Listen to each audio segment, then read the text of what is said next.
After a quick and dirty fight that saw Tulak hurt quite badly, Rajani has yielded under the blows of Gilda and Kraka. Carmen explained his frustration with Benjimez and how the mayor played hardball in his attempts to purchase a sword he considers rightfully his in the first place. Despite his bruises, and that none of these things are justification for burning books, Tulak is the one who urged Carmen to reconsider his role in everything, implored him to help in a cause greater than his own. And over a strong draft of old law whiskey, Rajani agreed, after a fashion.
All right. Welcome back, listeners, you freaks. Yeah, that's right. I said it. And today we are going to... Scott, starting off hot as Bit always. rude. Yeah. You know, I was eating the other day. You're Get eating out right of now. town. Tell me And it made me think, Was it food? not only, James, was it food, it was snack food. Oh, buddy. And it made me think of my good friends here at Uncharted North. And I was like, I wonder what they like to snack on. Oh my god. Well, when So- I'm breathing air, I like to snack on. Pepperidge Farm, remember? Freeman, you're a very minimalist type Careful, of guy. Don't you Tread dare lightly. call me fat. Don't you dare call me fat. I was 100%. That's the direction. he was going. Minimalist. No. Yeah. So what yeah, I was yeah, gonna yeah. say is, I assume that the food that you have in your house is very selective as well.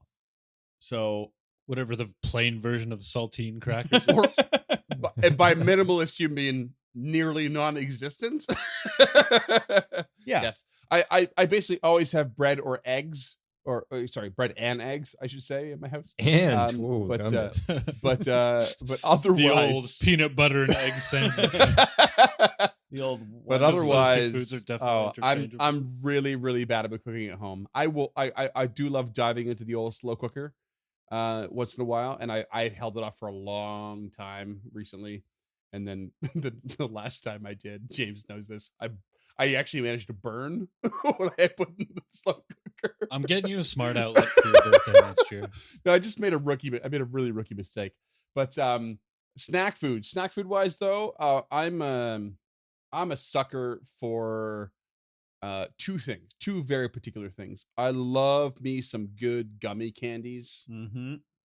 Particularly, I'm a particular fan of Haribo, like the German brand. Oh yeah. Yeah, like they make the best shit. It's firm and it's just so good. It's just so tasty. Good mouthfeel. I yeah. I seriously love gummy candy. But I generally don't like sweets. Like they're the exception to the rule. Like I could go the rest of my life without chocolate or ice cream, and I'd be totally fine. I don't care. gummy candies are sort of my weakness. And on top of that, and also kind of in addition to, I kind of like to eat them at the same time, a really spicy pepperoni stick. Oh, Yep. all right. Yeah. Yeah, I hear that. And I used to be a big potato chip eater, and I used to eat a lot more. I can't really do it in the volume I used to, but when I do, I will absolutely destroy my tongue on some really potent salt and vinegar chips. Oh, buddy. Like to the point where I can't taste anything for 2 or 3 days. It's like dangerous. Like I have to hold off and go, not today, Freeman. Don't do it. Love that. Those are my shticks. Yeah. All right, James, what kind of crazy shit do you like? Actually, it's not that crazy. I'm kind of a basic bitch when it comes to snack food. Except for gummy candies, I'll eat just about anything. So you're the yeah, opposite of me. I guess so. Yeah, like my go-to is like Doritos or like these double Dutch all dress chips. Mm. Oh yeah. No, the double Dutch. The double are great. Dutch are just choice. The salt and vinegar ones, man. Telling you. Do you want to tell our Yeah. listeners what all dressed? Oh chips yeah, are? yeah. So All dress. all dressed are like a mixture of salt and vinegar and ketchup with a little bit of red pepper thrown in there, like capsicum flakes. They're I'm just this literally weird salivating. amalgam of flavors that is just incredible. It's a It's so Canadian good. thing for our non-Canadian Yeah, listeners. They yeah. are fucking delicious. And Ruffles makes arguably the best salt and vinegar chips. No, double Dutch. Double for Dutch, sure. yeah. Oh, yeah. The double Dutch. They also do. It's a salt. It's like a salt and vinegar, but it's not quite like actual salt and vinegar. Okay. That double Dutch line is just fucking Alright, good. alright. But lately, because I don't like feeling fat, because if I open a bag of chips, it's gone. Like all 227 grams.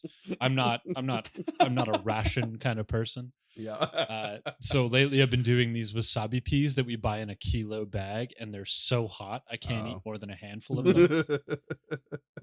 Those are my new kink, wasabi peas. Yum, spicy. Dunk? I love charcuterie. Dunkus. Oh my god, do I Charcuterie. ever love just sitting around with like meats and cheeses piled high. Oh. Yeah. Oof. I mean, Right. is that a snack food? Oh, it's an dude, I could expensive sit down snack and eat like a food. whole wheel of Boursin and Yeah. like a bag of Breyers Yeah. crackers. Like, yeah, that counts. I as mean, a that's my snack. But Anything if that I'm, has zero nutritional value is a snack, I think. yeah, if I feel dehydrated, despite how much liquid is actually in the meal, I know it's a good snack. Yeah, so either that or sour Skittles on the candy side of thing. Oh my god, I love sour Oh, Skittles dude. so much. So I didn't say it, but I thought it. Like sour Skittles is the other one that I will destroy my tongue on. Like I will obliterate myself. I honestly haven't had them in probably 2 years because it's too dangerous for me. Yeah, I have a hard time going into some shops now because they now make Starburst that are small and unwrapped, and it's just so unfortunate for my body. Well, I also have an inclination towards the super hot pepperoni sticks. So like doubling up on the sour Skittles super hot pepperoni sticks. It's like you just come out of there wishing you could like crunch ice cubes for the next 12 hours. It's fantastic. Oh yeah. I like to hurt from snack. A little pain for pleasure type of guy, hey? Yeah. How about you, Scott? What are you into? I'm sorry. That's my version of portion control. Is all of our depression talking right now? Because I Yeah. like to hurt from my snacks. Holy shit. I am a big chip guy, and I'm also Yeah. a massive popcorn guy. And Oh, popcorn. Ooh. whether it's I respect making the my hell out of own that. or just smart food out of the bag, white So cheddar. I do love me some white Oh, the cheddar, cheddar smart food. jalapeno It's really hard to hate that, but generally, other than that, I think popcorn's a bit overrated, to be honest. But I The love me some jalapeno smart cheddar's real good. Try the Yeah. jalapeno. Very good. Yeah. The Oh, chive shit. and Gouda though is literal crack. And if you haven't had the chive and Gouda, that shit is fucked. It's all like 100% MSG and salts. Like it's. So That's good. what I'm about, baby. Get it in me. Oh no, I hear you, dude. I'm here for it. And yeah, all dressed chips are my jam. So doubling down on that. Yeah. All right. Well, there was one thing I have to say, and this is not strictly biased. I think it's a genuine thing, and maybe Duncan can back me up, possibly James as well. But one of the best Canadian chip brands of all time comes from New Brunswick. It's one of the few claims we could probably offer for across the country. It's called Covered Bridge chips. Yeah, and I was going to bring them up. I drive their by salt them and every vinegar is single day. really good, but their barbecue chips are the best I've ever had. you even had an it's- accent when you okay. said that. You were going home so hard. They make me retreat to the womb, the East Coast womb. They are incredible. Now you're making it weird. No, covered bread chips are they're like easily some of the best I've ever had, and I can actually get them right across the street from my place for some crazy reason. Oh, that snack place is Snackland? so dangerous. They have the party-sized Doritos that's like the size of a pillow. I live in too good of an area for too cheap, next to some amazing spot. Like I get all the Haribo candy I want and covered bridge chips. Well, and it's wherever like, that it's place is, dangerous. I want to check it out.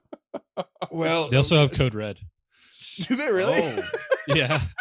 Jesus. That's amazing. Yeah, it's not as good as I remember, but they have Code, and they have another one. It's like Purple Mountain Freeze or something. Yeah. Just- Speaking of sugar. eating shit, we're about to go back into the dungeon. Yeah, speaking of snacks, let's follow Carmen. Yeah. Well, yeah, those all sounded delicious. Let's take a bite out of this app. Oh boy. Come on. Is that a strike 1, 2, or 3 for kicking Scott out of the podcast? 78. I am a benevolent GM, aren't I? Well, let's find out, because we still haven't heard anything, any rumblings about a 6 in our future. So True enough, I guess. All right. So I mean, so where we ended last, you're heading back to the Abomination Vaults with Carmen Rajani. What's the goal? Where do you guys go first? right to the Star Wars-esque force field. Okay. Unless you guys want to take him sightseeing for whatever reason. I mean, the only No. sightseeing I was thinking of was the Ghost of Otari potentially on the way. Didn't we get rid of him? Didn't he disapparate? Nope. He's waiting for Okay. you to I mean, finish the job, essentially, because ghosts don't really, they can't leave unless they're sort of their shit is finished, and he's relying on you to finish it for him. So you head back down the various levels. Do you use the teleportation circle to like just freak Rajani out or what? yeah, we just like push him in head first. Yeah. I hope he gets motion sickness. he is undoubtedly amazed by what you've discovered, and just in awe and to his own degree humbled by what's happening. You make your way all the way down to the 4th level. Me reminding you that what you need to do is place the icons upon the altar within the temple north of the force field. Around the glowing meteorite. Yeah, so the big stone that has like 7 sort of like indentations in it, as if a big 7-fingered hand had like, grasped it. Is the description. And reminder too, like you're in this room and it's now littered with like decomposing hands. You fought a big swarm of crawling hands here. There's a couple of dead whites, and like every time you enter this room, there's this oppressive feeling of fear that hits you. It's a really jarring place to be. Okay, so Tulok turns to Carmen Rajani as they're about to enter the room, and says, "Prepare yourself. The atmosphere in this room is frightening, and you will feel it within your soul." And he steps in. Try not to stray too far away from me. And Gilda will step up to the southernmost corner of this altar, take off the Menhimez brooch, and place it down next to this hand that she punched out. Fist You bump. fist bumped it to death. Oh, nice. Carmen like keeping a tight formation because he can't see down here, and so he's relying on the light that's coming off Krucka and/or Gilda or Tulak. Yeah, so Gilda will then escort him to the northern side, like not leaving his side, and then waiting for Tulak and Krucka to place the other two items. Yeah, and Tulak hands the thieves' tools to Krucka and walks to the other side with the book in hand and places it upon the altar. Yeah, Krucka heads to the west side and puts the thieves' tools there. Does anything happen with the three items that have been placed there? You place 3 and absolutely nothing happens. Yeah. Okay. Gilda will then gently encourage Carmen to place the sword upon the altar. When the blue portal at the end of the hall goes down, we'll go through. The sword is yours. You've seen the way down. Hopefully you can make your way back up. And she offers him one of her last torches as well. Yeah, he takes the torch, and he has a skeptical look to him, but like he's just so enamored too, like he's having a hard time with his own skepticism, as it were. Like, he's like, this is unbelievable. Like, no matter how elaborate a story you tell me, Yeah, it becomes can I more just... believable being down here, When Lady Gilda's just like, okay, here's a torch, like, see you never. Could you just imagine just being some guy? Have you guys seen Lockout, the movie with Guy No. Pearce? No. They're like escaping this space prison colony, and he hands her a juice box and a shotgun. And he's like, "Here's an apple and a gun. Good luck." That's amazing. That's what I imagine this is. I'm actually 100% more concerned with when we go through this thing. If he pulls the sword off the altar, is that force field going to go back up, was and are thinking we that, fucked? Well, No, he seems to get the situation a bit. He says, right, so they'll go through. You're going to leave all these items behind, right? They're powerful. You sure about that? I only want me sword. I don't think we have a choice. All right. If we're on the other side, we won't be able to pick them up until we find a way back through the force field. Presumably, as soon as you pick up the blade, it'll come right back up. can I roll like an occult check on that just to see if I would know if once a spell is broken, it's broken for good? Sure. Yeah. Is it a spell? I mean, it's the force field, as it were, is the equivalent of an extremely powerful barrier spell. I can't remember the name of it off the top of my head, but yeah, essentially. 22. Yeah, you don't know. Yeah. This is very unique magic, very much like Gauntlet itself. So, does he lay it down? Carmen, yeah, he raises the sword, he eyes you all, he gets ready to lay it, and he sort of waits for your nod, She nods. and he carefully places it down on the altar. And there's this pause, this beat to the scene, and a thrum from the stone, pulse almost, a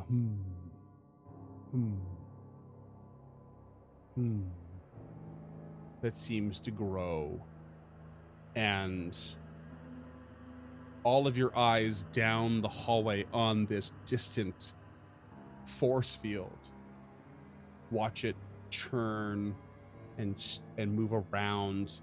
When you were close, you could see the flitting bits of souls that were trapped inside, and it becomes way more tumultuous, so much more activity, and with this rising thrum and noise down the hallway and across the whole chamber, it just builds and builds and builds until there's a disbursement from the end of the hallway that shoots down or up north through the hallway to the room you're in and hits you all. Everyone roll me a fortitude save. 26. 16. Make that 2 16s. That's 32. Nailed it, boys. Holler. If only you were arm in arm. That's just good business.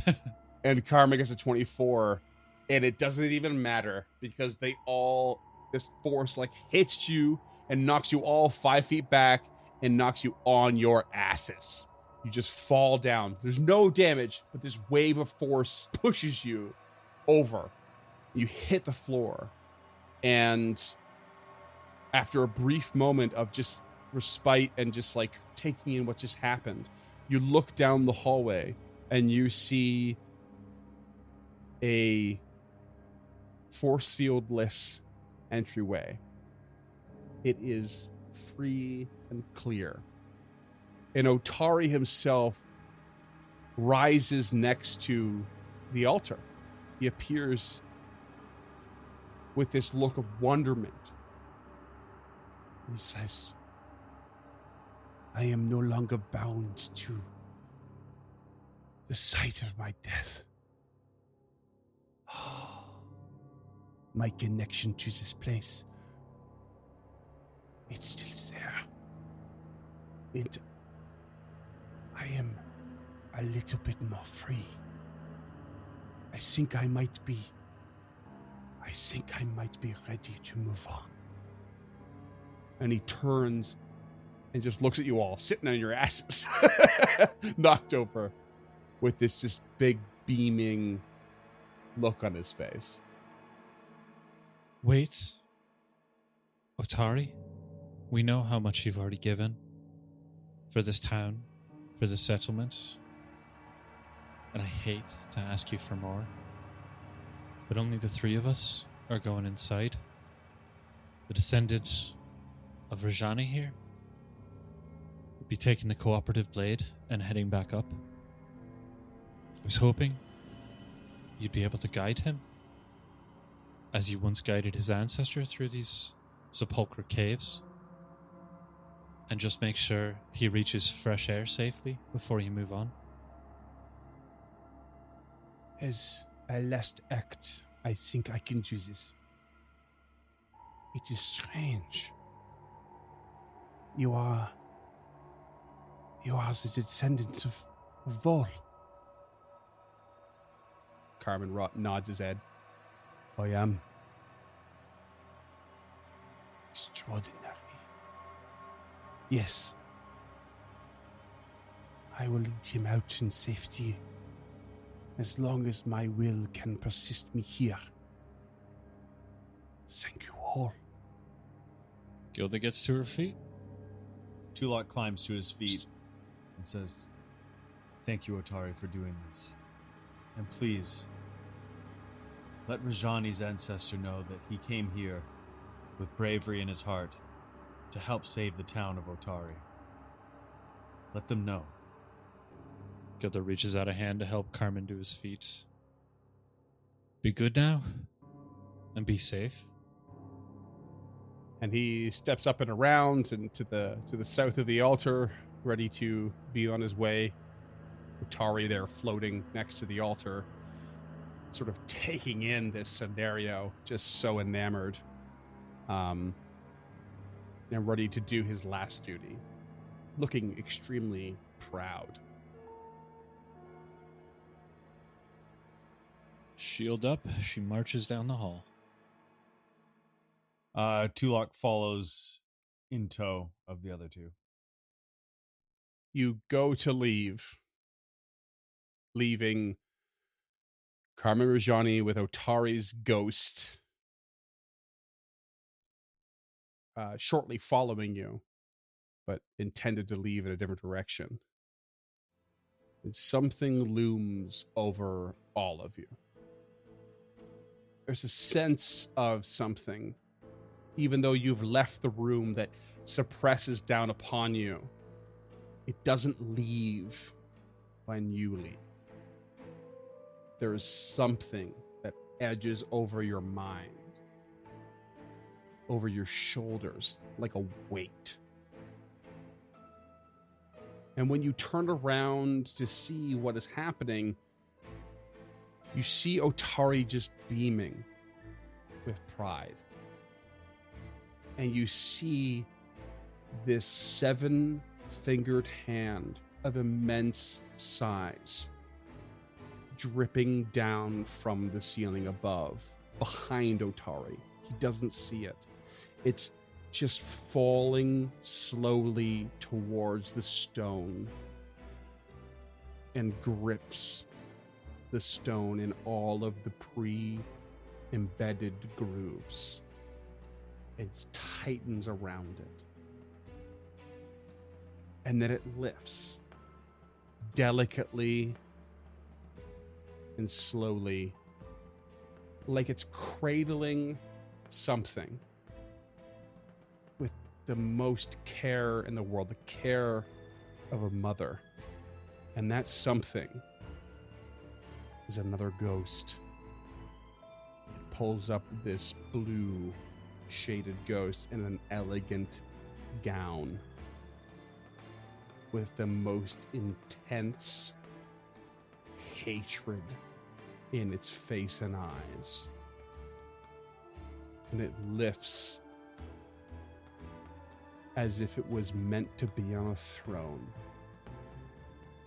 And you're all watching as if it's in slow motion.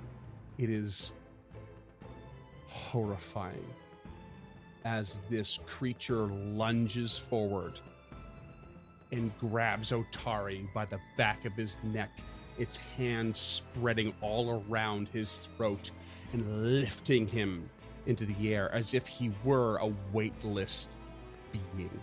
Sorry, a weighted being. A person with weight. As if he weighed something.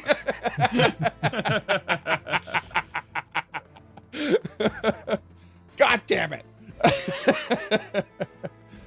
And Ironically took the gravity out of that situation. Oh boy. Oops, daisy. Yeah, that whole situation was some heavy lifting. And just grasping him by the neck, you see this entity. Oh shit. Oh, hello. Put him down, Belcora. This woman. It's like a She holds ghostly him up. woman in a robe with runes coming from her arms. She holds him up at the back of the neck, turns him around with her wrist, and stares at him and says, "Spider." Pulls him aside and looks down at all of you and says, "Cockroaches, worms, leeches, all of you. How dare you?" You can see her flicker as if she is not here, as if she shouldn't be here. Like something you've never seen before, but we've all seen before, like a flickering like hologram that we're all familiar with, but is totally misunderstood by the minds of all of you, all of your characters. Like the wisp of a candle. Right. And Otari's, as this happens, the look in his face goes from pride to unbelievable shock to defeat to any number of emotions. And now he's faced away from you, struggling, reaching at his own neck despite his incorporeal nature. Just unbelievably vulnerable. And she just glares at all of you as she flickers in and out of existence. Everyone, roll me a will save. Jesus Christ, is this Nimble-off? Like, what is this? It's Belcora, man. I'm telling you. Looks like it. 22. Or at least some kind of manifestation of her. Oh god, 13. 28.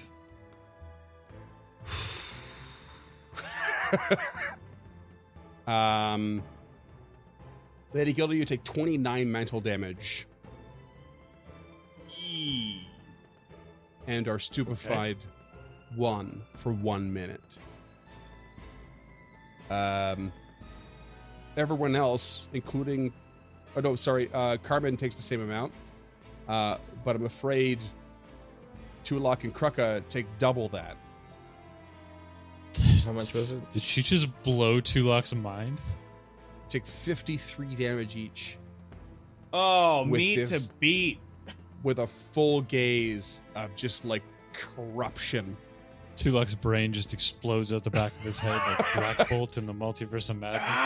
Tulok just rumples to the ground. Krucka's barely up.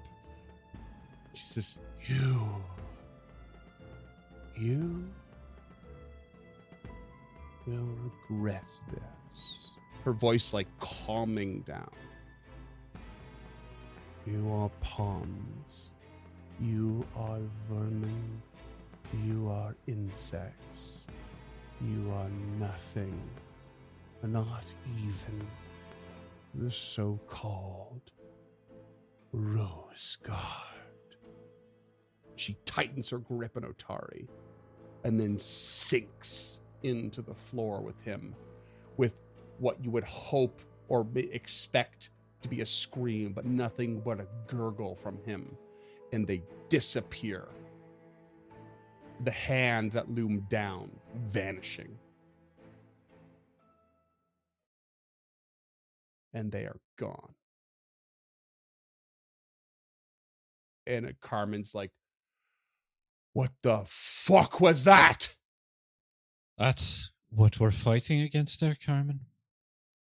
I'd bet my epaulets that that's Belcora herself, making her way back from the dead. Gilda steps forward and lays hands on Tulok as she like rubs her own temples, just having her mind just smacked down. Yeah. Not to mention, like, also Krucka, everyone's stupefied, by the way. I said it was letting up, but everyone is stupefied for a minute. Like, you're just blown away what just happened. There's something that just fucked you up. Yeah. Krucka will get to his feet like, she was right. I do regret this. But she must be stopped. And he'll get out his healer's tools and start healing himself as well. Tulok has gone down twice in the last fucking 10 hours. Yeah. 12-ish, yeah. 12-ish. Yeah, Tulok's got to be on concussion protocol at this point. Fucking big time. Wow. So you lay on hands for what? 18. It should be in the chat. And Krucka gets 22 back. Gilda's ears are just fucking ringing. Oh yeah, this was insane. This was it. Yeah. I don't know how else I hope I described it well enough. I don't know. I'm like, I think so. Okay, so just to clarify, there was almost 2 specters, correct? One was the hand coming down and it lifted the stone. The second ghost came from below there and then went no, down. it didn't lift the stone. It like molded itself around the stone and then seemed to lift the other ghost out. Okay. And then As if it was the cradled hand in of the throne. Nimbaloth bringing Belcora up to this room. got it. I think. Basically. I mean, I don't have a hero point to gamble, but if I did, I would. And you didn't get a hero point for saying it, so who knows what's going on. That's true. Or my fucking roleplay last episode, but Oh, I'm not gonna shove- Give me a call out chance. the GM. Give me a chance. Sometimes I wait to give them out. All right. all right. That is a convenient So after the excuse. stupefied condition goes away, Gilda will treat wounds on Carmen as well. Tulok And that is a 22. Tulok is on the ground with blood running down from one of his nostrils. And he looks up. What was that? What happened? What did we see? Well, I think Belcora may have finally gotten her final revenge on Otari. She pulled him further into these vaults, and as we followed him down this far, we're going to have to follow him further. Which means, as she's like bandaging Carmen's bleeding ears, unfortunately, Carmen, you're without a guide to get back up again. And he's just like hard swallow. That's fine. I can find my way back, I suppose. And he's just like traumatized, totally traumatized with the situation. You guys have been building up a bit. It's at least in a small portion or a small way, it's almost expected for you. But he is like, fuck. Like, I don't know if I can handle this. Yeah, like I was saying, he's just a guy. Yeah, just some dude. Okay, so Gilda will then step over to Tulok and start treating wounds on him. That's a 17. So Tulok, you can have 10 back on top of that 18. And unless we want to take some real time, that's about as good as I can do. Thank you, Gilda. I much appreciate it. And he climbs back to his feet, obviously unsteady. And he looks towards the altar and is just wondering, did Carmen, are all the icons still on the altar? Yep.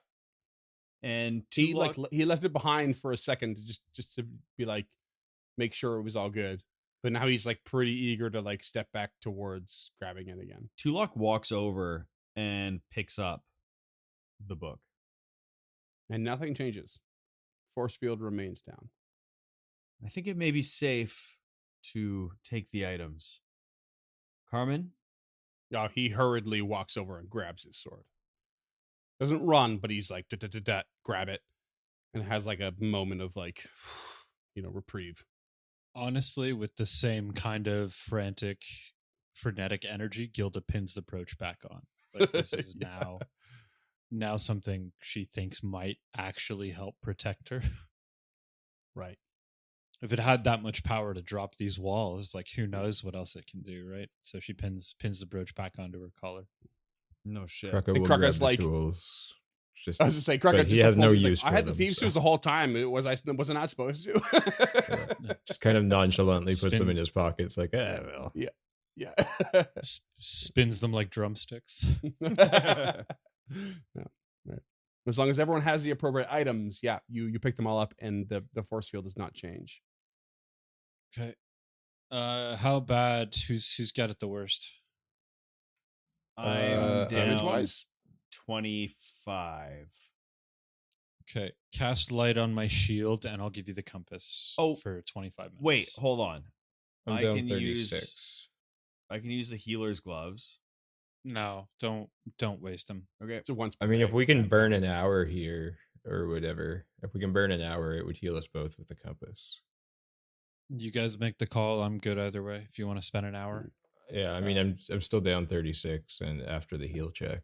So Do we still feel the weight? Oh yeah, in the room, absolutely. But you're outside of the room. Like it lifts once all this whole shit happens, and is gone. But if you step back into the room, then yeah. So you pick all the items up and probably head down to the hallway below instead to escape the oppressive feeling. I say we take the hour. Yeah. Okay. How much are you down to, Luck? 25. Okay. How much are you down? 36. You with the face. Yeah. Okay. So after the hour, Gilda will lay on hands herself twice. Carmen just slumps himself. Oh, actually, against just the once wall. is fine. So she will spend like however. I've got 5 land hands left in the hour for Carmen if he needs it. Yeah, I mean, so he just accepts whatever. He slumps himself against the wall and just like just like trying to take it all in. He's just like, right. How far down is he? numb. Oh, he's not bad. He's fine. He's okay. Sorry. Yeah, he's We'll down. take like, the hour. They'll heal up.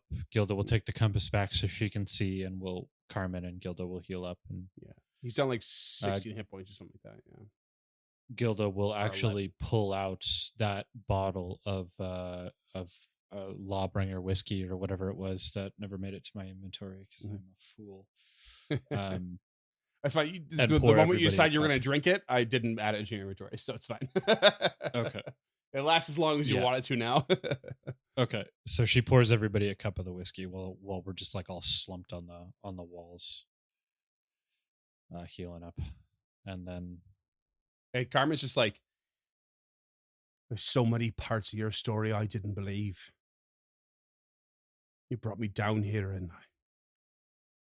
it became impossible not to believe. But even then, it's impossible. You brought me down to a level that no one knew was here for 500 years. Possibly and you longer. teleported me. If Otari's story holds up, the Rose Guard didn't even make it this far. Right, but then you teleported me down from one level to another. Introduced me to an undead Morlock ghoul who is entirely too friendly. And that's, of course, me assuming you've done that as a GM.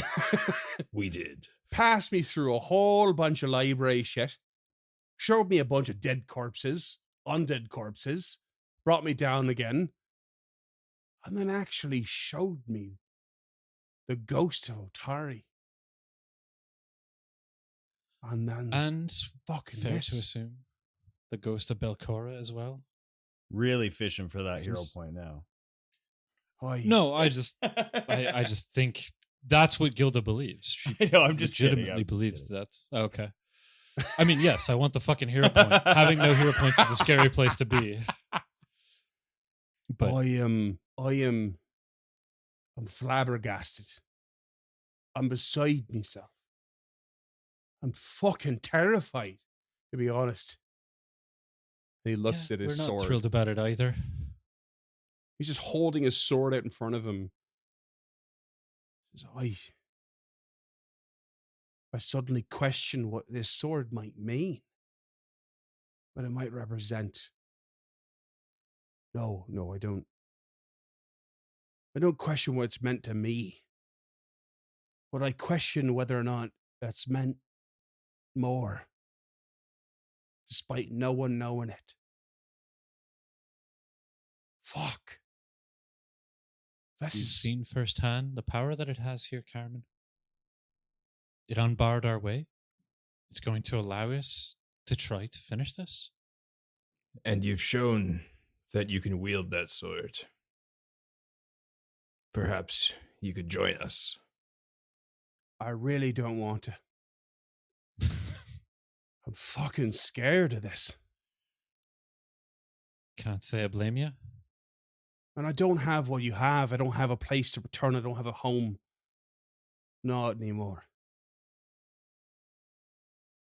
And I don't want forgiveness. Let me make that clear. I don't want it. I stand by my actions, whether you like it or not.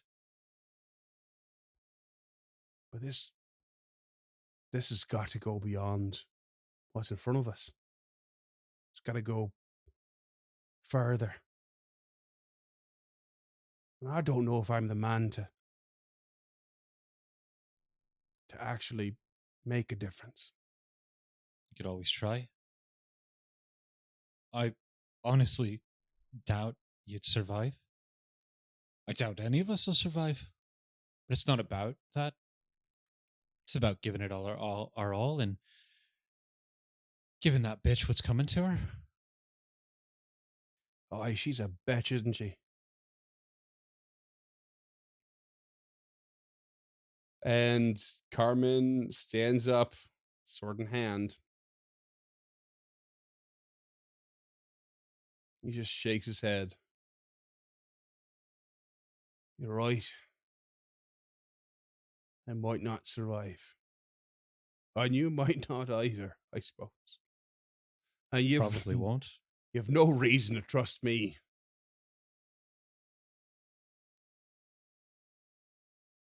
But I guess I could go on for a bit more, if you'd have me.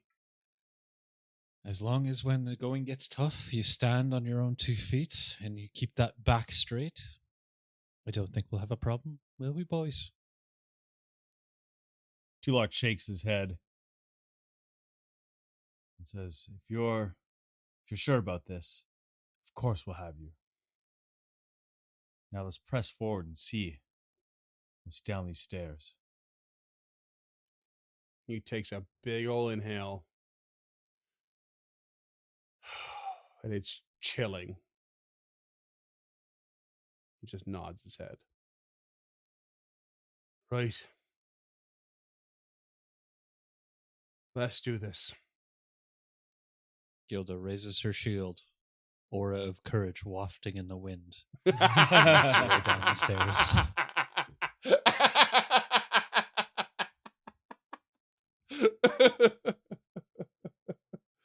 Oh God, I loved that. And you all march towards the now force field free staircase. A new companion in tow. And I am going to not only let you level up, Hell yeah! Oh, but level up twice? everyone gets 3 hero points. Whoa! Holy shit. Whoa! I bet I was kind of half joking earlier. I was like, give me a chance, but I've been sitting on this whole role play scenario. I didn't want to give you any hero points for diplomacy checks, but I wanted you all to have a big bonus for that, because that, like, between last episode and this one, that was awesome. Yeah, you guys are maxed out. You have the cap. Also, let that inform you of what's to come. So, but let's talk about level up. Let's talk Horrifying. about level up. We might actually finish this episode with level up talk, which is pretty unorthodox, but I don't care. I want to do it because this is really, really a momentous occasion. I really want to point out this in particular as we do this. We have already ended chapter 4 in book 1, and we are already in book 2. I didn't announce it earlier for flow reasons. We could talk about it after, but we are absolutely into book 2 of Abomination Vaults. Oh, we shit. have been for a bit. Yeah, it's a different transition, but we are there, and you are about to enter level fucking 5 of a mega dungeon, and it's gonna get fucking gnarly, dudes. Oh boy. Now I really want to know what you have that it prepares you for that. So let's go with who I know is ready, Lady Yoda.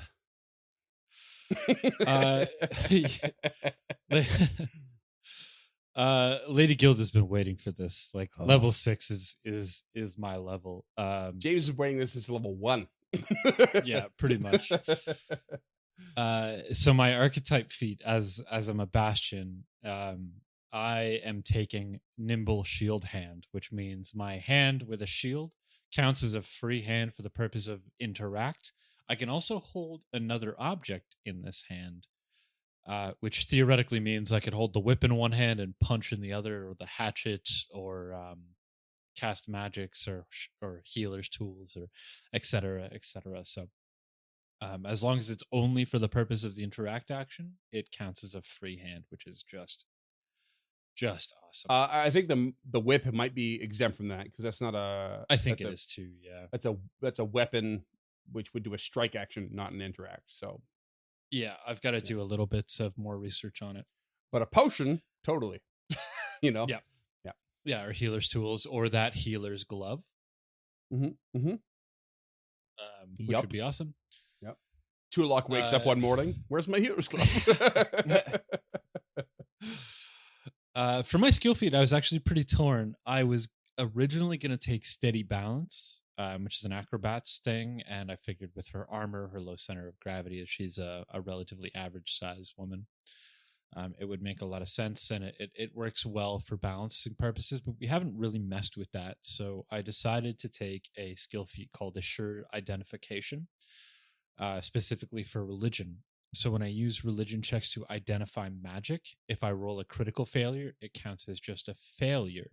And if I would misidentify a cursed item because I rolled a success and not a critical success, I simply just can't identify it. So all of the good, none of the bad when it comes to identifying magic. Right. Okay. Cool. That's for the curse item thing.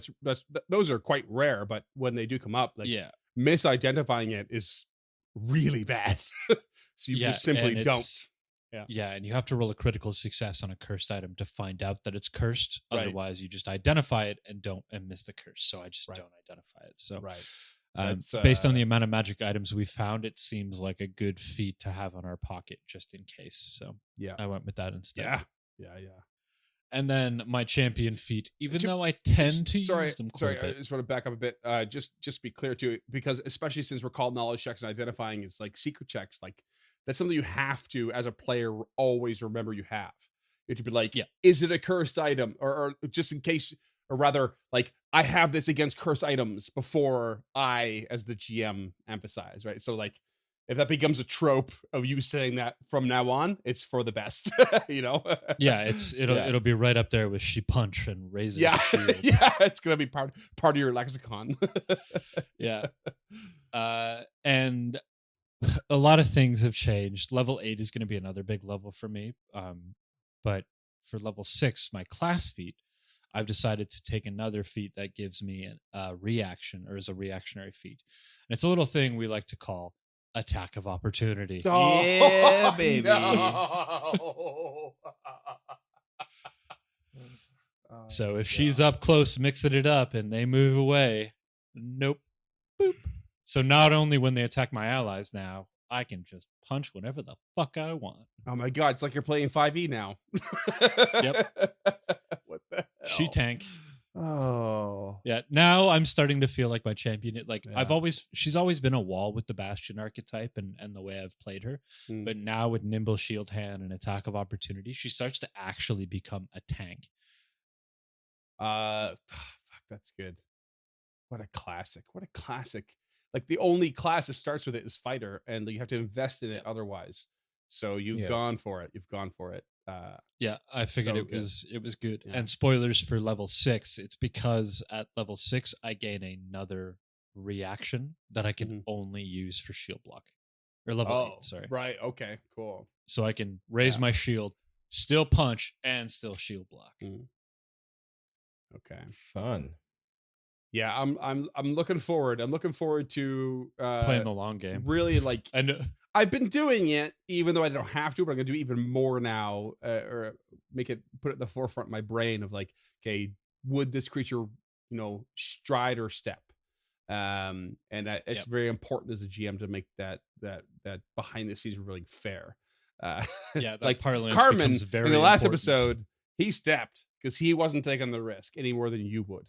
And that was I did that on purpose, I recall. Yeah, and But, it's a manipulate action or a moved action or a ranged attack. Mm-hmm. Gotcha. So like even if you were to throw that hammer standing next to me, you would have got it. Oh, that's so good. I'm terrified. Let's go with Duncan. Are you ready, Dunk? Are you ready? Oh yeah. Need some more time? Yep. Oh, he's ready. Okay. Well, the one thing I'm not sure of is Ol Kreka is not as well read as he thought he was, or is not as well ingrained in society as he thought he was. So having the linguist archetype, all the linguist feats require being an expert in society, and he does not get a skill increase until there's one that doesn't, which he has already, spot translate. The rest all require the archetype negates those, though, doesn't it? I don't think it does. I don't imagine why it would. Well, a lot of those like prereqs are negated based on the archetype, but you guys keep going. I didn't see anything to let me know that. I mean, the actual So the prerequisite for linguists is just having 3 languages. So you would assume the prerequisite to getting the archetype at all would be the same. But so James is not right, but he's got his brain's in the right direction. But but I guess the question is, can you take like a placeholder feat until you have the prereq? Not really. No. Training is 7 days, like we went over. Yeah, we went over that off mic. So it's like any of the feats that are listed with a skill trait, you can take in a skills slot for a feat. But if you don't meet the prerequisites, then you're kind of boned. You have to choose a non-archetype skill feat. So what I'm trying to say Okay, so just a is that general skill feat. if the archetype feat has the skill trait listed, you're not obligated to take that as your archetype feat. You can also take it as your skill feat. You can do one or the other, but you still have to meet the prerequisites. Right. Yeah, so if you had like spot training, you could also take multilingual cipher or whatever. Oh, that's an expert in society. Expert in society. That's the thing. How did There's you make not. it this far? There's only one that doesn't require expert in society, and I didn't really notice that Yeah, until that's now. crazy. And you've already taken it. Yeah, he would have had to. Yeah, there's Okay. one that requires expert in deception, but I'm guessing that's not the case either. Oh, Okay. definitely no. Okay. And that's expert tell in you- deception and society.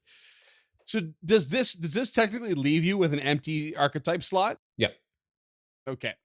I think the GM rule here has to be that it has to remain empty until you can increase that expert in your skill. Okay. Fair enough. Yeah. Put a pin in that Um, one. Yeah. I was almost gonna say you get it, but you have to take expert in the next one, but you have to take it anyway. So I'm going to say you don't get it. I'm gonna go with the brutal ruling here. Okay, that's fine. I mean, it's better than never. Again, that being said, you can the archetype feat will have to remain empty, but you can still replace that skill feat slot with something if you have an idea in mind. So he could take a skill feat that gives him an increase. I think an increase to. That's technically true. I think. Yeah. Have you looked at that, Dunk? No, but that might be an ancestry feat. Yeah, I didn't see it in skill feats. Do you have a backup Yeah, plan here, I might- Dunk, or should we move on to Scott and give you a second? I had my skill feat already. I just didn't have this thing. Yeah. But are you saying I could take 2 skill feats? No, Or not just- strictly. You still have to take your archetype, your free archetype slot still has to be filled with an archetype feat. It could be, Okay. and that feat can be both archetype and skill. But it has to be, you kind of have to have the matching traits, as it were. Okay. So, I guess if I can't take the archetype feat, I can't take the archetype feat. I've got everything else. Right. So what's the skill feat you're going for then? Skill feat is an uncommon one called Creighton's Cognitive Crossover. Nice. I was looking at this one too. Yeah, this is a bit of fun. So, being a bit of a dilettante, Krucka would have heard of this Creighton Shane, the Pathfinder Society's Master of Scrolls, who was strange and absent-minded, it was said, but he was good at, say, multitasking in terms of, or drawing conclusions and connections between different foundations of knowledge. So I'm going to choose religion and society. The way this works is that, do I recall knowledge using either religion or society? When the initial one fails, you will immediately check with the second one. So if I roll a religion and it fails, I'll check with society. Yeah. That's it's just a redo on as a reaction, which can be costly because you actually have several reactions as Krucka. But it could be very valuable if you want to just do a redo on your knowledge check for the creature at hand. But speaking of reactions, my class feat was going to be one of 2 reactions. One would have been attack of opportunity, not happening, because I do want to chase people down as I can. Instead, I will use cleave. Oh, nice nice. choice. Seems pretty straightforward. If I kill something or knock it unconscious, if there's a creature adjacent to that creature, I get a free whack at it, presumably with my big killing axe. Cool. And like, doesn't your axe also have like the sweep trait or something like that too? Yes, it does. Like you can, if your next attack is to the one adjacent, like you can get a +1 to that or something like that. So you can just wave that shit around if there's multiple enemies. That's super fun. Yeah, we haven't encountered a lot of like packed rooms yet, but I'm looking forward to it. Sick. Oh, I'm into that. That's so fun. The Horde Breaker Crocker. You are a beast, man. Like I thought Gilda was hitting hard. It's mind blowing how hard Yeah, you it's pretty hit. scary. Yeah. Yeah, if she didn't punch, she would hit real hard. Probably not as hard as Krucko, but real hard. Yeah. It honestly makes me scared of what Samal could have been. Samal at level 10 was just my an God. absolute killing machine. Insane. And he had the constitution to match. R.I.P. All right. Is that it? That's it. Pretty simple level. All right. Well, that leaves us ye old Scooter Babadoor.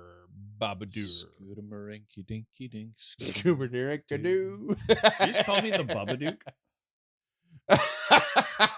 I think that's Sharon Lois and Bram. I don't know if you remember that. Scoppy Doo Boppity Babadook. There you go. Can you possibly have anything interesting for your character for once?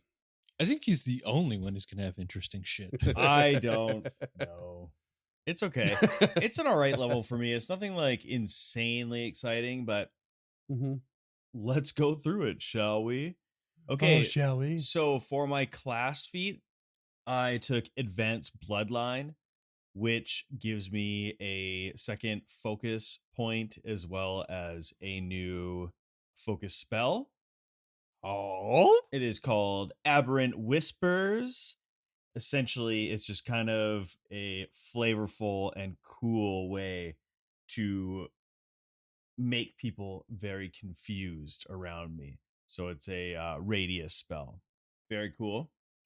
Nice. Okay. So does that max your focus point pool? Are you capped at 3 now? No, that was just 2. And Oh shit. he's only been 1 so far. Yeah, he's hardly ever Nice. used his famous tentacular limbs. the third focus spell is very cool. I'm working my way up to it.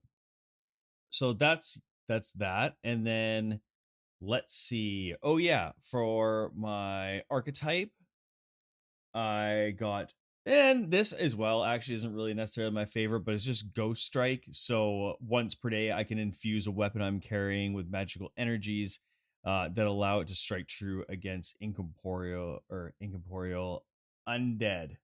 Incorporeal, God. Undead. Add Got to it the on the list. third take. Yeah. Add it to the list. Damn, that's 2 new in 2 episodes. The issue with that is I don't ever use a weapon. No, that's actually great. Does it say it has to be in your hands? Can you infuse a does, weapon yeah. and pass it on? No, it says a weapon you Oh. are carrying. Yeah, that's not wielding. Those are 2 different words. It doesn't Once per day, necessarily. you can infuse a weapon you were carrying with magical energies that allow you to strike true against incorporeal dead. The weapon gains the effects of the ghost touch property rune for 10 minutes. So we give you the retribution axe, and then when you summon the skeletal champion, you give the retribution axe to the skeletal champion with ghost touch. I mean, that's going to be a Freeman question because when, as you say it, it makes so much sense to me. Carrying and wielding. I'm crumpling my nose and brow right now. It looks like he's going to blow a blood vessel. I don't know the answer. Okay, well, He's gonna feel like Gilda after she got All hit right. by that Nimbleoth thing. we'll put a pin in I'll that. look into it.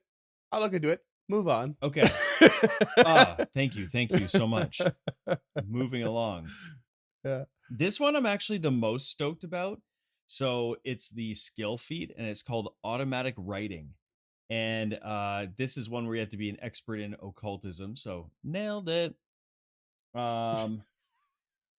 Shots fired on Wow. something we're probably gonna cut. Brutal. I didn't even mean that as in reference to Duncan. You know what, Duncan? Just leave. Just leave the I podcast didn't. now. Not worth it. I swear to Hey It's not Duncan, even worth fuck it. you! I built my character. I know, I swear to God. I was just going down the thing and reading each line. It was just bad timing. This is why there are so many accidental gun deaths, because that's how easily shots can get fired. Come That on, was man. It's all I meant brutal. It was okay. I'm moving along because I didn't mean it like that. I'm sorry, Duncan. He's blushing, listeners. It's real Oh, cute. God. And Duncan unmuted and then muted his mic again. Okay. Oh no, I wasn't listening. I didn't hear any of it. Don't worry about it. Okay. Now he's playing coy. So basically what this automatic writing does is I can spend 10 minutes while seated and holding a writing utensil, and using the utensil, I make circular motions as I open my mind to the forces around me, and I receive information as my hand writes it down, guided by spirits. So after 10 minutes, I can recall knowledge in any lore in which I'm not trained using my occultism modifier instead of the modifier of that skill. But then I become stupefied for the next 10 minutes. Now, you might be thinking it's very similar to join pass. That shit is awesome. Yeah. Yeah. You sit down with your sickle that's actually a pen and just spirograph for a minute to make us think better. Like, that's incredible. Yeah, The it just like thing that's not obvious in that is that it's a lore check, and the lore check has a reduced DC. So you have a bit of a slightly risky sacrifice being stupefied for 10 minutes, Mhm. given, depending on the circumstance, but like, that's awesome. yeah. And the more the depending on the lore skill, I will put this in your on your lap, like, this is up to you, but when you do this, you have to choose the lore skill you're doing, and depending on that, it could incredibly reduce the DC if it's specific enough. Hell yeah. Yeah, like, you might not know, but you could also get lucky if you're like trying to get too specific, and you could get lucky and have a really, really severely reduced DC. That's fucking cool. Yeah, it's very neat, and it kind of went along with like Yeah. the spell, just the theme that I'm going with Tulok. I was very stoked when I found this, and it's from the Dark Archive.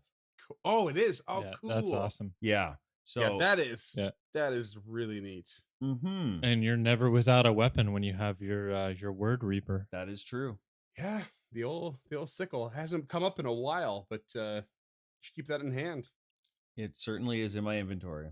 Yeah. So, anyways, there's all that, and then I had got a new fourth third level spell, which, you know what? I usually don't say what they are, but this one's pretty fucking cool, so I'm just gonna say it. It's called Rouse Skeletons, and essentially, I summon misshapen skeletal forms which erupt from a solid surface, such as a stone floor, and fill a burst area. And essentially, they deal damage when they come out of the ground with a basic reflex save. And then on subsequent rounds, if I sustain it, I can move them up to 20 feet along the ground, and they deal more damage with a basic reflex save. So it's essentially just like these weird fucking skeletons like coming up out of the floor with their like little gnarled skelly hands, and they just move around. So skeleton Your character is just more and more the necromancer from Diablo 2. Yeah. Scott was all like, I don't know if mine's be that interesting. It was Yeah, like, you what make the a floor fuck? full of skeletons, and you can now spirograph us into better lore checks. Like, that's a huge. Scott, is there a level. reason you're not excited about your own character? I am That's what I excited. want to know. Because it sounds amazing to me. It's fun. It's fine. It's fine. No, that's awesome. Is there anything else? You got anything else? Nope. Other than that, just the usual shit. So that's that. You got a long spell list now. God damn. Yeah, dude. Um, Definitely do. We discussed off air, but just for the listeners, we were talking about retraining, and because at each level you can swap a single spell. Because I definitely made some errors as a first time spellcaster as to how to Yeah. spend signature spells, where like at what level to take a spell, even if you are picking up Yeah. first or second level spells. yeah. The long con is a bit complicated. Mm-hmm. It's why I build my characters out so far. Like I always try and be 3 levels built ahead so I can fix and tweak that shit. Guild is built to level 9 now, so Yeah. Yeah, so there's So definitely in other words, some learning Scott, curve. you're lazy, and that's failed you. no. This character building is my favorite part of the game. The playing is fine. The RP is fine. The combat is choice, but character building is where it's at. Like I love that shit. It's a good, but yeah, definitely some learning here because first spellcaster. So Yeah, we've had a few off air conversations about, what about this? How about that? Double check that. I mean, and it's totally fair because it is pretty much your first spellcaster, right? Like long term. oh, right? ever. Like ever. Yeah. Just- So I don't even think I've played a Yeah. single like one shot or anything as a spellcaster. I don't think I've ever done it. no kidding. Yeah. So I've given them as much leeway as I can, but we're trying to keep it within not only within the rules, but within the realm of Galarian at the same time. Mhm. So there it is. All right, that's And our level interesting ups for you listeners. That's our level ups. You feel this new surge of power, I guess, as you rest and contemplate what the hell just happened. Yeah, you want to just take it to 7? Just take it to 7. Yeah, take it to the house. You ready for 7, Scott? Absolutely, I'm ready for 7. Yeah, you are. I am. After this one, you are. Yeah. I get armor expertise at level 7. Mm. 6 is a gimme level. That's what everybody says. Gap level. Yeah. No, you're not going to 7 because I've already given you this level. I mean, arguably too early, which makes the next bit fast and loose, my friends. So get Fucking ready. Gave that one away for free, bud. You Like, say too early, but I vividly remember our combat with that Void Wisp. Fair enough, but I also genuinely did not expect Carmen to join you. So here we go. Spoilers, you're in charge of his actions. Yeah. I know, I didn't but see it I'm not coming in charge either. of yours. So We RP'd so hard we picked up a minion. Yeah, never That's bet fair. against That's fair. us I'm- being So lovable maybe the next scamps. floor is a cinch. Maybe it's a piece of cake for you all. What is the next floor? maybe Oh, let me check my notes. Is it the fucking prison? It is the arena. Oh, fuck. Bitch, I'm There's gonna be excited. something big to fight there. Yo, can we God, fucking I'm go down these excited. stairs now or what? Is that what you do? Kruckus still didn't search that sarcophagus again. Oh, he's not letting it go. I thought you might have forgot. Oh shit. No. No, he's got to search that Kafka guy. Oh boy. It's okay, Freeman. I'm minus full one of hero points. point. Roll me a perception check, you nitty gritty, nosy bastard. Can I aid? Can I aid? No, none of you. Solely Karka. Oh, 26. 26. Yeah, that'll do it. Knew it. Yeah.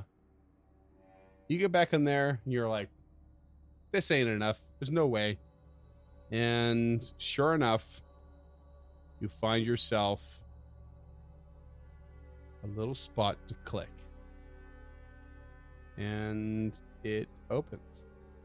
Love the idea that we're just sitting here like head back trying to staunch a nosebleed and Kruckus just over there feeling up a sarcophagus.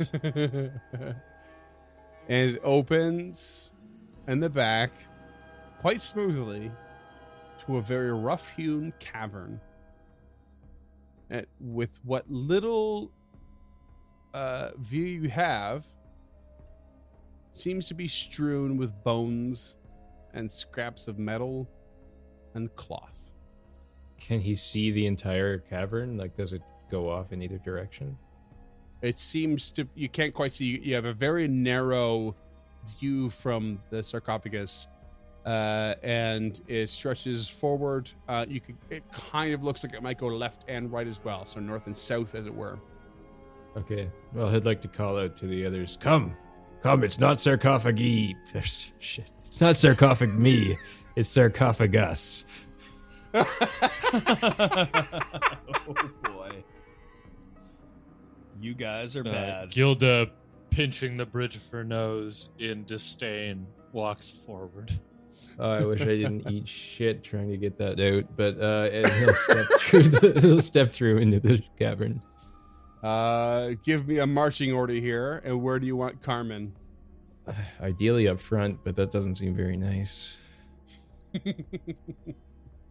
Behind Gilda and in front of Tulok, I guess. Okay. And they Gilda will. takes the defend action. Krucka would take the scout action going forward. Okay. You march forward in formation, in a line. You step into said cavern again. Bones and metal scraps all over the place, and you hear a skittering. Both from your left and your right. Krucka, you see a creature swoop down from a tunnel that leads to the north, and then an alcove to the south that pops out. That's the same looking creature, and it looks a bit like this, which is distinctly familiar, at least to Tulok, because it was In the big cemetery? badass creature in the cemetery. Yeah. Oh, bitch. Oh shit! Yeah, Gilda wasn't there. And they just come rolling at you in all their bestial fury, just ready to kill, ready to feed. And that's what we're gonna call it. Oh, Gross. Should have left it alone. You leveled So- up. Stop booing. going long. We're going long. Let's go All I long. want is Wanna go long? combat. Rouse You want to go long? I'll go skeletons. long. You guys want to go long? All right, we're going long. Amazing. Okay, you know what? We're going Roll long. for Going initiative. long. Good your loins, 'cause We're going long. GCP. Oh, Thanks, fuck it. Niccolo. Let's Thank do you, it. Niccolo, for the authorized use Seriously. of that song. Thank you, Niccolo, forever. Get some, for all the baby. things you do. Okay, oh my god, I didn't know we were gonna do this. I didn't know I wasn't gonna call going long. Sorry, do you want to try that again in English, though? No, I don't want to. Lady Gilda, what do you got for initiative? Gilda is as anxious as I am with a 26. 20. Wow. Whoa, what? That's like a really good one for you lately. Tulok? Yeah, I have been playing this game called Rolling Like Shit, and this time I actually rolled over a 10. Natty 1 for 13. Brutal. Ooh. Krucka? 93 for a 13. That's sort of insulting, isn't it? All right, and that's what we're going to call it, listeners, so we can strategize and come back next week. All right, Carmen is 23. Let's see how this starts. Okay, combat beginning. And it is one of the spidery crab-like creatures we all know as the Scalathrax. Let me put on some music here. Bam. Yep. Scalathrax. That's the one. That's the one we all remember, right? Scallop This tracks. creature, it's the one to the south that kind of like rips out of this little alcove, and it moves into a line that hits you all and is going to launch it launches a 15-foot cone of toxic oil that's only going to hit Krucka, who's at the front. I need a reflex save, please. No. Just kidding. 17. That's gonna be a fail. You take, unless you want to spend one of those sweet hero points. Nah, not yet. We'll wait for Yeah, a more terrifying hit. Oh, you bastard! That's 13 poison damage, Okay. and for 1 minute you are weak to fire. Okay, he's gonna use Wounded Rage as a reaction and fly into a rage. Oh God, I hate you Nice. so much. What an aggressive foreshadowing. We're weak to fire now. You are weak to fire for 1 minute, and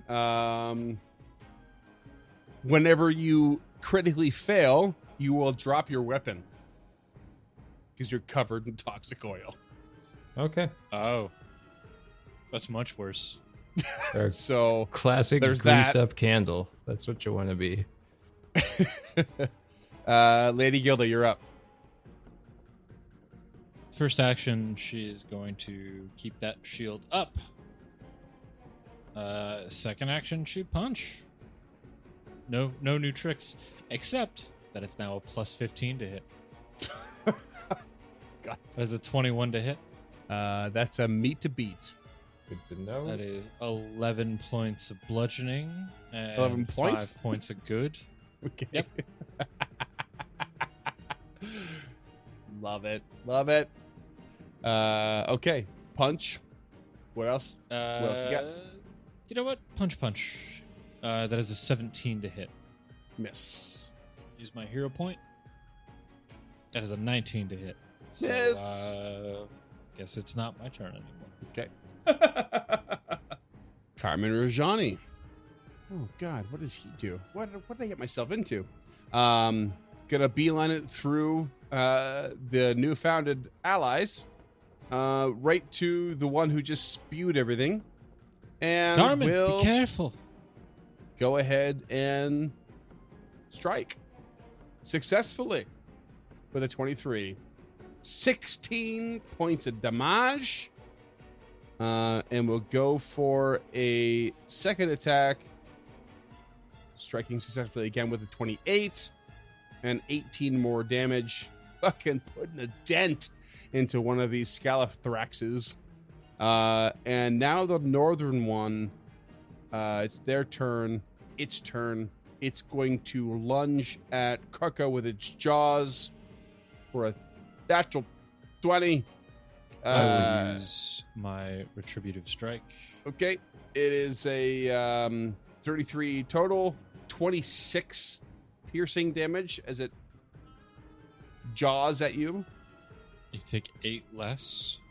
26, so Okay, 18. So 18, and I actually need a fortitude save from you. That's a nat 20 for 32. Nice. Hot damn, you good to go. And then it is going to. I miss on my punch with the 19, listeners. Oh, thank you. Forgot you were right by it. And it's going to scuttle away from you and attack Carmen Rajani with another jaw attack, missing completely. Kruka, what do you got? Okay, so Kruka will take a sudden charge behind the westernmost Scalathrax, did you say? Scalathrax. Scalathrax. Okay. So he'll Not a skirt very around convenient it. name, but I'm just going to pretend it's like a Skulltula from The Legend of Zelda. He's going to sudden charge, skirt around it to put it into flanking, and strike with the axe for a 34 to hit. Jesus. That's a crit. Yeah, baby. 54 damage. 46 slashing and 8 fire. What the fuck? Are you kidding Level 6, me? baby! Is it dead? Oh Is my it dead? god! This It's so dead. Oh, guess Are what? you kidding? Oh, I can't 6 use my ways from reaction. Sunday. I can't cleave it because I don't have a reaction. That's Oh god. Yep, you fucked it up. okay. So that was 2 actions. I think that might be our first one shot. To be clear, Holy fuck! like on our end, that might be our first one shot. It got hit. I mean- it got hit by Carmen. No, it was hit already. It was okay. hit already. Yeah. 54 is not its Oh, total that's HP. Yeah. Third But action, seriously? he's just going to recall knowledge on this thing. Okay. Yeah. You have no idea what this is, other than it's a weak ass piece of shit creature. One more action. What do you got? Oh no, that was it. I did a sudden charge and oh, then you did. recall You did knowledge. check. I'm an idiot. Okay. And bam, 2 luck. Finally, you get to go. Would you say I can see this creature? Yes. Perfect. It's a narrow line, but yes. All right, so looking past Lady Gilda down this hallway, Tulok just raises his hands and just shoots off a barrage of magic missiles at this motherfucker. That is going to be a 5, a 4, and a 3 for 12 points of force damage. Bam, bam, bam. It just gives the skittering kind of sound. Just these as purple it's shots just blasting. shooting into the Yeah. dark. Lady Gilda. Stride. Punch. That is a 30 to hit. That it's 9 points of bludgeoning. 2 points of good. okay. And one last hit. That is a natural one for a 12. No dice. Carmen, next up in the line, goes for a 6 swing of his long sword. Hits a beat to beat. Damage 16. Goes for a second swing. Misses. Third swing. Misses. Scalathrax is up. Goes for a jaw attack on Lady Gilda. 20. Goes Sorry, for 20 a total? Second, yeah, 20 total. Okay. Yeah, no natural. Yeah. I was like, you were gonna say something. It sounded else like there. there was more coming. Yeah. I was waiting for you to go, nope. Second attack, 21. Yeah, no. There's no way. On Gilda? No. Yeah. What are you at now? For a standard. 24 with my shield down, 26 with the shield up. And is going to get her away. Step or stride? Ah. No, that's a good Sashay question because away. it's got extremely little room right now. But I think it strides. I think it strides because it's panicked. So That is a 19 to hit with That's a my miss. attack of opportunity. miss. All right. Krucka, it's right next to you. Yeah, that's a good spot for it to stride into. Yep. Well, It's Gilda just like trying to get away. carries it. he'll just see it coming, whack with an axe. It was an 18. That's a nope. That's a nope. Another nat 20. With a nat Nice. -5. Jeepers. Fucking get Yep. him. Misses him on the downstroke. Nails it on the upstroke. Yeah. 56 damage, 48 slashing, 8 fire. Oh my god. Is it dead? I'll stick to being the wall. You can be the tank. Why did you ever play an alchemist? this is ridiculous. I didn't know. I didn't know. Is it dead though? Yeah, dead. Yeah. Completely destroyed. Holy fuck. I mean, don't get me wrong, these are CR4 creatures, so they're Yeah. far under level, but holy fuck. Like, yeah, that's it. That's done. That is that. So much for going long, I guess, listeners. Thank you for listening to another fantastic. And don't forget, you're the real snack, listeners. Get your pet spay and neutered. Too little, too lock, Scott. Oh. And just brutal. You Oh, Gilda be killed kidding the, me. the lily on that one. All right, and just to expedite a little bit of extra stuff, so that for our next recording, there's a tunnel to the north, there's a tunnel to the west that leads south, and you very quickly realize that you just missed a whole bunch of secret fucking doors. The tunnel to the north leads to the room where you fought the Velstrak in the room with chains and caves or cages, and the tunnel to the south leads to the dining room. You first entered this floor. You just missed this encounter, and missed secret ways to reach places that might have killed you earlier, to be honest. So it's kind of the best. Oh, and you know Great. what? That's kind of nice because now that teleportation circle is an easy access to this floor and going lower instead of really going Yep. nowhere. Yeah, Yeah. very much so. We have to turn it on, though, right? You still haven't activated, yes. Yeah.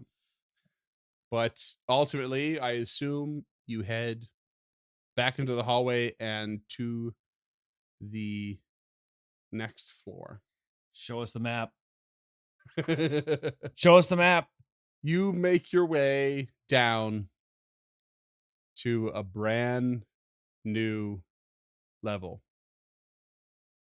As you pass through the eerie threshold that was once an ectoplasmic force field constructed of the souls of Belcora's defeated enemies, you make your way down a crumbling staircase that leads to a cracked and badly stained mosaic tile floor. And to the south, a walkway encircles around a gaping pit, leading to a spiral staircase that clings to the edge of the pit. A twisted iron banister follows the edge of a walkway and stairs.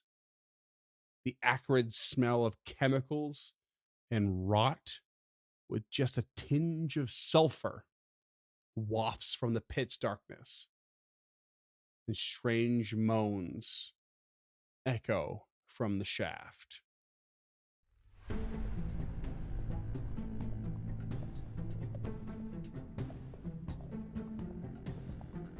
Stemming the Tide is an actual play podcast of the Adventure Path Abomination Vaults and is produced by the Uncharted North Network.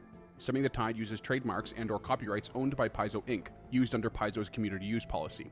We are expressly prohibited from charging you to use or access this content. Stemming the Tide is not published, endorsed, or specifically approved by Paizo. For more information about Paizo Inc. and Paizo products, visit paizo.com. Music is composed by Will Savino and artwork by Greyhood.